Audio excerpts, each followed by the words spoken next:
Hello friend, आज हम लोग फंक्शन जो टॉपिक का पढ़ रहे हैं उसमें हम लोग रेंज करने जा रहे हैं। रेंज वर्ड से ही मेंशन है, क्या है कि कहाँ से कहाँ के बीच लाई करेंगे। आप एक जूते की दुकान पे जाते हो तो ऑलमोस्ट एक वहाँ का स्टाफ आपसे बात करता है, बताइए आपका रेंज क्या है। दैट मीन्स आप कितने तक के जूते खरीदेंगे, तो बोलते हैं कि आप अप टू 500, 1000, 2000, जो भी आप डेटा उसको देते हो उस अनुसार आपको वो काम करता है। उसी तरह रेंज, कोई भी फंक्शन है आपका तो सबसे पहले ये पता करना है कि उसके डोमेन क्या है। जो भी डोमेन है वो आप उसमें पुटअप करते हैं तो रेंज क्या होगा। यदि आपको डोमेन नहीं दिया हुआ है तो डोमेन निकालिए, डोमेन दिया हुआ है तो उसके कॉरस्पॉन्डिंग आउटपुट सोचिए। जैसे आपसे पूछा गया है कि find the range of the function fx equals to sine x, इसमें आपको इनपुट नहीं दिया गया है कुछ, दैट मीन्स डोमेन क्या है। तो सबसे पहले इसका डोमेन डिफाइन कीजिए। इसका डोमेन क्या होगा, -∞ से plus, that means all real number. जैसे ही आप साइन x में इनपुट ऑल रियल नंबर देंगे तो जो रेंज हो जाएगा वो आपका -1 से +1 के बीच हो जाएगा। ओके, यदि नहीं दिया हुआ, सिर्फ रेंज के बारे में बात कर रहा है, या पूछा जाएगा कि find the range of the function for all real x। यदि आपको यहीं पे डेटा दे दिया जाए कि x डोमेन जो है इसका 0 से π/2 के बीच है, ये क्लोज है, ये ओपन है, तो आपको ये देखना पड़ेगा 0 से π/2 के बीच साइन x का वैल्यू कहाँ से कहाँ लाई करता है। तो आपको 0 से π/2 पे याद रखिए साइन 0 0 होता है, π/2 1 होता है, डेट मीन्स 1 पे ओपन इंटरवल। तो यदि ये दिया हुआ है, डोमेन दिया हुआ है अकॉर्डिंग टू क्वेश्चन, या तो दिया रहेगा या आप कोई कंडीशन है उसके अनुसार आप उसको निकालिए। यदि ऐसा दिया हुआ है तो इसका जो रेंज होगा वो 0 से 1, 1 पे ओपन, 0 पे क्लोज, ये रहा आपका रेंज। ठीक है, ऐसे निकालते हैं। जैसे आपका दे दिया fx इक्वल्स टू √x, यदि आपसे पूछा जा रहा है डोमेन बताइए क्या होगा, तो डोमेन तो पता कर लेंगे x greater than equals to 0, लेकिन रेंज क्या होगा, तो यदि आप इनपुट 0 से बढ़ा देंगे तो आउटपुट भी हमेशा 0 से बड़ा ही होगा, क्योंकि square root of positive number always positive. तो यहां से आपका रेंज हो जाएगा 0 से इन्फिनिटी, 0 पे क्लोज, इन्फिनिटी पे ओपन। यदि आपको फंक्शन दिया हुआ है fx equals to log x, find range, सबसे पहले इसका डोमेन फाइंड आउट कीजिए। तो इसका डोमेन होता है 0 से इन्फिनिटी के बीच।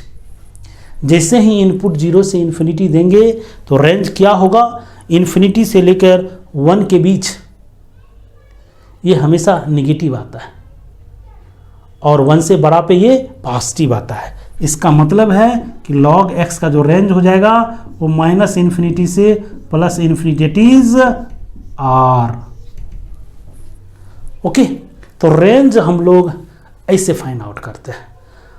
तो रेंज जो है वो आउटपुट पे डिपेंड होता है, दैट मीन्स जो इन्वॉल्वमेंट ऑफ एक्सप्रेशन होगा वो देखने में थोड़ा सा सिंपल लगेगा एज कंपेयर टू डोमेन, क्योंकि आप आउटपुट यहाँ पे निकालेंगे भी, वहाँ पे सिर्फ देखते थे डोमेन में कहाँ कहाँ पे ये डिफाइंड है। यहाँ पे डिफाइन के बाद वो वैल्यूज़ पुट करेंगे और देखेंगे क्या क्या पॉसिबिलिटी है। अब हम लोग रेंज पे बेस्ड अच्छे अच्छे क्वेश्चन करने जा रहे हैं। सिंपल क्वेश्चन है, कह रहा है the range of this expression. सबसे पहले इसका डोमेन फाइंड आउट करेंगे। ये आपका पॉलिनोमियल इक्वेशंस एक्सप्रेशंस हैं, इसके जो डोमेन होते हैं all real values. That means आपको इसका रेंज फाइंड आउट करना है, तो आप इसको सबसे पहले कंप्लीट स्क्वायर कीजिए तो यहाँ से हो जाएगा x माइनस 2 का होल स्क्वायर प्लस 1, ये रहा आपका fx। This is always greater than equals to 0, इसमें 1 ऐड कर देंगे तो always greater than equals to 1। तो इस क्वेश्चन का जो रेंज होगा वो होगा 1 से इन्फिनिटी के बीच। ओके, तो अब हम लोग नेक्स्ट क्वेश्चन की तरफ मूव करते हैं। देखिए इस क्वेश्चन को कह रहा है if f x equal to this the range is. सबसे पहले आप थोड़ा सा इसको सिंप्लीफाई कीजिए, एक्स स्क्वायर से नोमरेटर एंड डिनोमिनेटर को आप डिवाइड कीजिए, ऐसा हो जाएगा। और आपको इनइक्वालिटी में बताए थे, क्या बताए थे, x plus 1/x always greater than equals to 2 when this is positive and always less than -2 this is negative. Okay, तो ये तो आपका पॉजिटिव है, दैट मीन्स इसका मिनिमम वैल्यू 2 होगा और maximum value tends to plus infinity. जब ये मिनिमम तब जाकर ये हो जाएगा मैक्सिमम, जब ये मैक्सिमम तब जाकर ये हो जाएगा मिनिमम। ओके, इसका रेंज जो होगा वो हो जाएगा आपका 0 से 1/2। यहाँ पे 0 क्लोज हो जाएगा, उसका रीज़न है क्योंकि यदि ऐसा रहता तो हम इन्फिनिटी को कंसीडर में नहीं लेते हैं, तब तो 0 ओपन हो जाता है। लेकिन आपका यहाँ पे इन्वॉल्वमेंट से ये आया हुआ है, इसीलिए यहाँ पर x इक्वल्स टू 0 पुट कर सकते हैं। x इक्वल टू 0 पुट करेंगे तो ये 0 हो जाएगा। दैट मीन्स यदि ये टेंस टू इन्फिनिटी तो ये 0 और टेंस टू 2 तो हाफ। आपको रेंज में हमेशा कॉमन सेंस अप्लाई करना है, जिससे आप इसके बारे में अच्छी तरीके से बता सकते हैं इसका वैल्यू कहाँ से कहाँ के बीच लाई करेगा। ओके, अब हम लोग नेक्स्ट क्वेश्चन की तरफ मूव कर रहे हैं। देखिए इस क्वेश्चन को एक कंडीशन दिया हुआ है, a square plus B square plus C square equals to 2 the range of A B B C C A is. तो सबसे आपको कॉमन सेंस अप्लाई करना पड़ेगा, इसका यूज भी करना और उसका वैल्यू फाइंड आउट करना है। तो सबसे पहला कंडीशन है, क्या है, आप जानते होंगे किसी का भी स्क्वायर हमेशा ग्रेटर देन इक्वल्स टू 0 होता है। a plus B plus C का whole square always greater than equals to 0। तो यहाँ से क्या हो जाएगा, a square plus B square plus C square plus 2 times A B plus B C plus C A greater than equals to 0। तो a plus B plus C किसके बराबर है, 2 plus 2ab plus B C plus C A greater than equals to 0। तो यहाँ से हो जाएगा A B plus B C plus C A greater than equals to -1। ठीक है, तो इसका मिनिमम वैल्यू -1 निकल गया। कब, जब ये कंडीशन दिया हुआ है तब। और दूसरा ये कंडीशंस हैं, क्या है, आप जानते होंगे, a माइनस बी का whole square greater than equals to 0। यहाँ से a square plus B square greater than equals to 2ab। Similarly b square plus c square greater than 2bc। Similarly c square plus a square greater than 2ca। अब तीनों को आप add कर दीजिए तो 2 times a square plus B square plus C square greater than equals to 2 times A B plus B C plus C A. ये और ये cancel, a plus B plus C का whole square according to question 2 दिया हुआ है, तो यहाँ से 2 greater than A B plus B C plus C A plus B A B B C C A less then equals to 2 but greater than equals to -1। तो इसका जो range हो जाएगा इस क्वेश्चन का हो जाएगा आपका -1 से 2 के बीच में। ओके, कब होगा ये? जब ये कंडीशन रहेगा तब। ओके, अब हम लोग अगेन नेक्स्ट क्वेश्चन की तरफ मूव कर रहे हैं। Range of sine x greatest integers.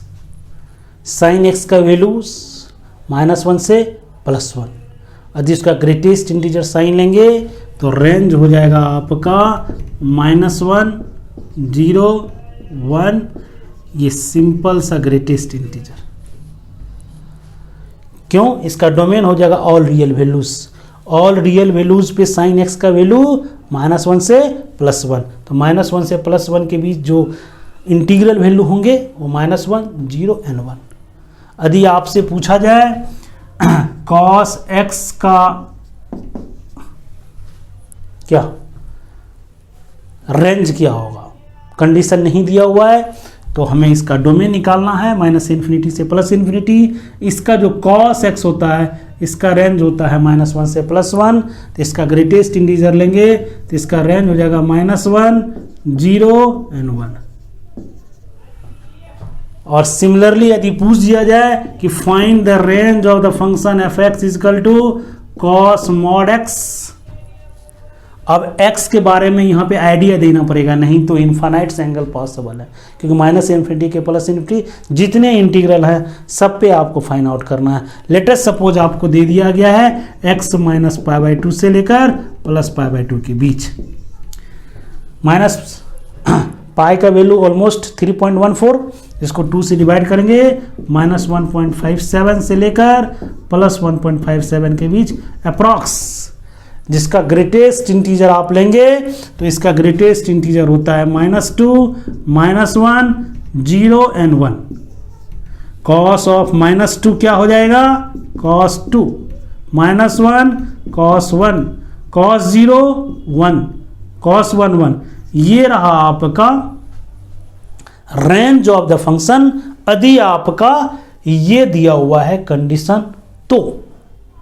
Okay, अब आपसे पूछा जाए कि find the range of the function f x 1 + tan x upon 1 - tan x।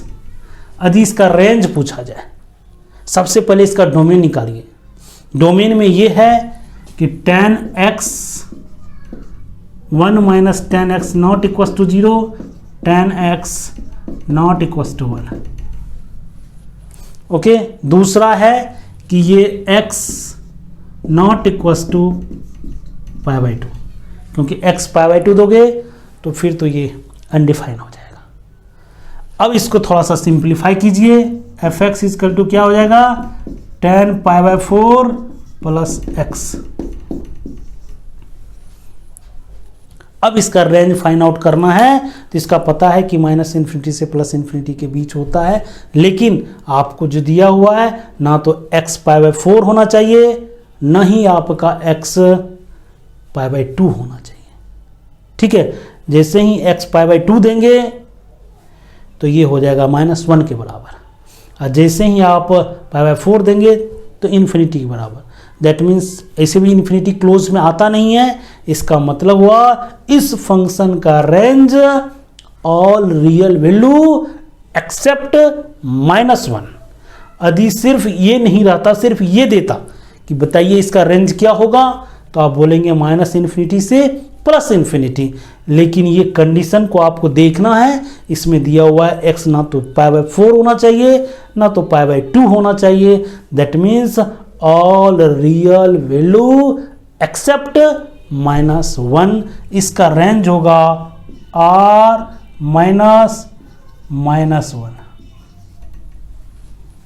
Okay, अब हम लोग कुछ ट्रिगोमेट्रिकल एक्सप्रेशन का रेंज फाइंड आउट करते हैं।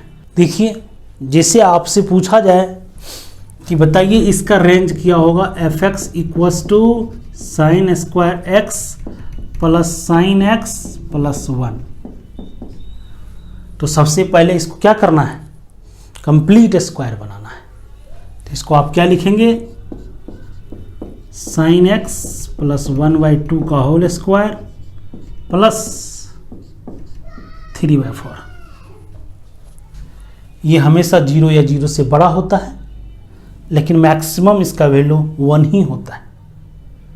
ओके, 1 देंगे तो सबसे ज़्यादा, और ये -½ देंगे तो 0। तो इसका रेंज जो हो जाएगा 3/4, और जैसे ही sin x का वैल्यू 1 देंगे तो हो जाएगा 3। ये हो गया रेंज ऑफ दिस फंक्शन।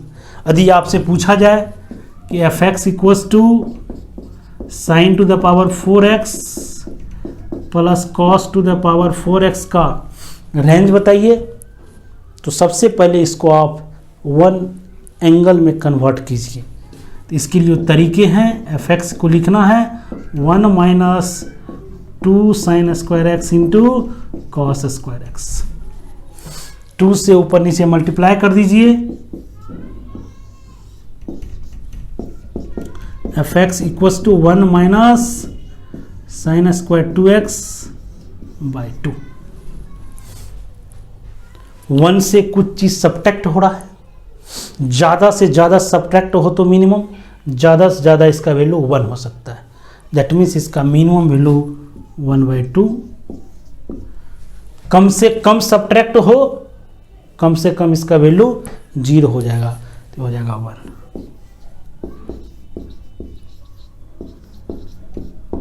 तो रेंज के जो क्वेश्चंस होते हैं वो आपके कॉमन सेंस पे डिपेंड करते हैं। इसीलिए जब भी आपका रेंज का क्वेश्चन आए तो हड़बड़ाना नहीं है, क्योंकि हम लोग एक टॉपिक है आपका मोनोटोनिसिटी, मैक्सिमा मिनिमा, वहाँ से भी रेंज निकालने के लिए तरीके हैं डिफरेंशिएशन का यूज़ करके। अभी सिर्फ अलजेब्रिक फार्मूले का यूज़ करके आप रेंज फाइंड आउट कर रहे हैं, थोड़ा आगे बढ़ेंगे तो आपको आसानी होगी रेंज निकालने के लिए। तो रेंज में इतना ही। नेक्स्ट जो आपका क्लासेस होंगे बेस्ड ऑन फंक्शन, उसमें हम लोग टाइप ऑफ फंक्शन करेंगे, जो 12 के कैलकुलस का पोर्शन के। आज के वीडियोज़ के लिए इतना ही। यदि कोई भी डाउट हो तो प्रीवियस वीडियोज़ में हमने फ़ोन नंबर मेंशन किया है 9570833833, उस पर आप व्हाट्सएप मैसेज कीजिए, आपको सॉल्यूशन डेफिनेटली मिलेंगे। Thanks for watching.